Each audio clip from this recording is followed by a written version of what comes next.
नमस्कार दोस्तों, स्वागत है आपका अनंत ज्ञान चैनल पर। आज हम एक ऐसी यात्रा पर चलेंगे जहां अध्यात्म और प्रेरणा का अद्भुत संगम है।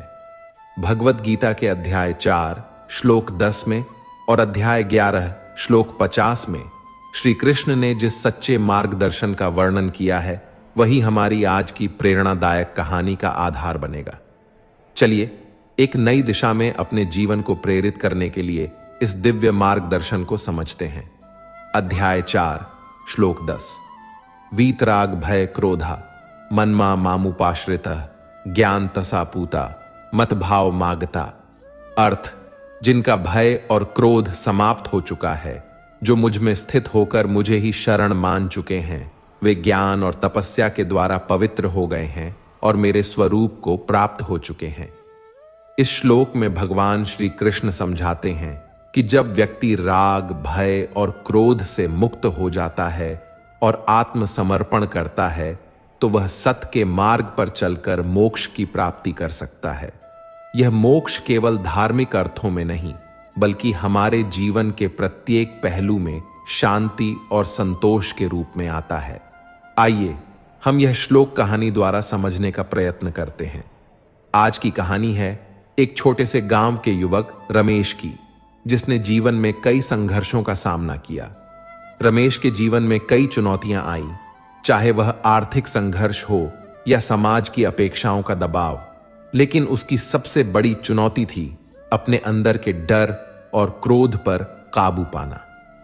रमेश के माता पिता बचपन में ही गुजर गए थे और वह अकेले ही गांव के खेतों में काम करता था। गांव के लोग अक्सर उसे ताना मारते क्योंकि वह गरीब था। उसके भीतर एक क्रोध उबल रहा था, अपने प्रति हो रहे अन्याय का और दुनिया की निष्ठुरता का। एक दिन रमेश ने गांव के मंदिर में जाकर भगवान से प्रार्थना की, हे प्रभु, क्यों मेरे जीवन में इतनी कठिनाइयां हैं? क्यों मैं इस संसार में अकेला महसूस करता हूं? उसी क्षण मंदिर के पुजारी ने उसे एक श्लोक सुनाया, भगवत गीता का अध्याय 4 श्लोक 10। उन्होंने उसे समझाया कि राग, भय और क्रोध हमारे आत्मा को जकड़ कर रखते हैं और हमें सत्य से दूर कर देते हैं। रमेश ने सोचा, क्या यह सच है कि मेरा क्रोध ही मेरी सबसे बड़ी बाधा है? उसने धीरे धीरे इस ज्ञान को आत्मसात करना शुरू किया। उसने यह समझ लिया कि जब तक वह अपने अंदर के डर और क्रोध से नहीं लड़ेगा, तब तक उसे सच्ची शांति नहीं मिलेगी। रमेश ने तपस्या की तरह अपने जीवन के हर क्षण को समर्पित कर दिया। वह हर दिन ध्यान करता, गांव के बच्चों को शिक्षा देता और धीरे धीरे उसने अपनी आंतरिक शांति को पाना शुरू किया। उसकी मेहनत और समर्पण ने उसे गांव के लोगों के दिलों में जगह दिलाई। लोग अब उसकी प्रशंसा करने लगे थे।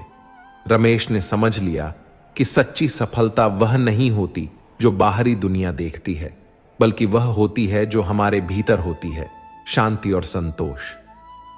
रमेश की कहानी हमें यह सिखाती है कि जीवन के संघर्षों से भागने की बजाय हमें अपने अंदर के भय और क्रोध पर विजय प्राप्त करनी चाहिए। यही हमें सच्चे अर्थों में मोक्ष की ओर ले जाता है।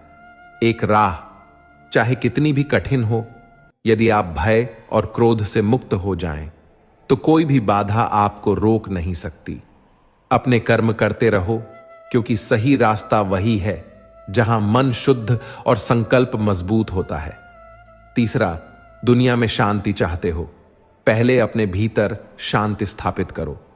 चौथा, असली सफलता वही है जहां हम खुद से संतुष्ट होते हैं, न कि दुनिया की नजरों में।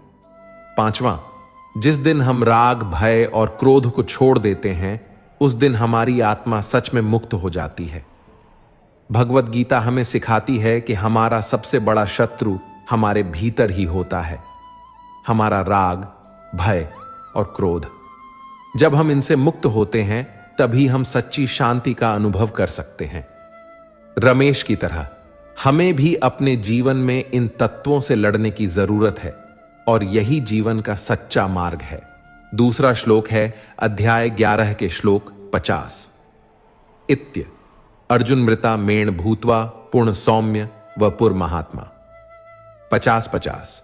अर्थ: संजय ने कहा, इस प्रकार वासुदेव श्री कृष्ण ने अर्जुन से कहा और फिर से अपना स्वाभाविक सौम्य रूप दिखाया। उन्होंने अर्जुन को आश्वासन दिया और उसे शांत किया, जो उनके विराट रूप को देखकर भयभीत हो गया था। इस श्लोक में श्री कृष्ण अपने विराट रूप से वापस अपने साधारण सौम्य रूप में आते हैं ताकि अर्जुन को भय से मुक्त किया जा सके। इस घटना का महत्वपूर्ण संदेश यह है कि जब हम ईश्वर के वास्तविक रूप को समझने की कोशिश करते हैं तो वह हमें अपनी दिव्यता के उस स्वरूप में दर्शन देते हैं जिसे हमारी समझ और श्रद्धा ग्रहण कर सके। कृष्ण का विराट रूप सभी रूपों का प्रतीक था, जो प्रकृति के नियमों, ब्रह्मांडीय शक्तियों और जीवन मृत्यु के चक्र को दर्शाता है। जब अर्जुन ने इस विराट रूप को देखा तो उसे अपनी सीमाएं और वास्तविकता का बोध हुआ। यह एहसास उसकी आत्मा को गहराई से हिला गया, क्योंकि यह दृश्य साधारण मानव दृष्टि और अनुभव से परे था। तब कृष्ण ने अपनी ममता और दया से अर्जुन को उसके भय से मुक्त करने के लिए पुनः अपने सौम्य रूप में आ गए। यह श्लोक हमें सिखाता है कि जब हम जीवन की कठिन परिस्थितियों का सामना करते हैं और असहाय महसूस करते हैं, तब भी ईश्वर हमारे साथ है। वह हमें हमारे सहनशीलता के अनुसार ही दर्शन देते हैं और हमारे भय को हरने के लिए सरल और स्नेही रूप में प्रकट होते हैं। यह श्लोक एक कहानी द्वारा समझते हैं। एक बार एक छोटे से गांव में एक युवा लड़का था जिसे जीवन में बहुत सारी चुनौतियों का सामना करना पड़ रहा था। उसके माता पिता बीमार थे और वह अपने परिवार के लिए भोजन और आवश्यक चीजें जुटाने के लिए कड़ी मेहनत करता था। उसकी स्थिति देखकर गांव के लोग उसे सलाह देते थे, लेकिन वह अंदर से बेहद डरा हुआ और असुरक्षित महसूस करता था। एक दिन वह अपने गुरु के पास गया और अपनी परेशानी बताई। गुरु ने उसे एक मंदिर के पास भेजा और कहा, वहां जाओ और ईश्वर से प्रार्थना करो। लड़का मंदिर गया और भगवान से प्रार्थना की, हे प्रभु, मुझे क्यों इतनी कठिनाइयों का सामना करना पड़ता है? मैं बहुत डरा हुआ हूं। तभी उसे एक दिव्य अनुभूति हुई, जैसे भगवान ने उसे अपना विराट रूप दिखाया हो। वह डर गया क्योंकि उसे लगा कि वह इन परेशानियों से कभी बाहर नहीं निकल पाएगा।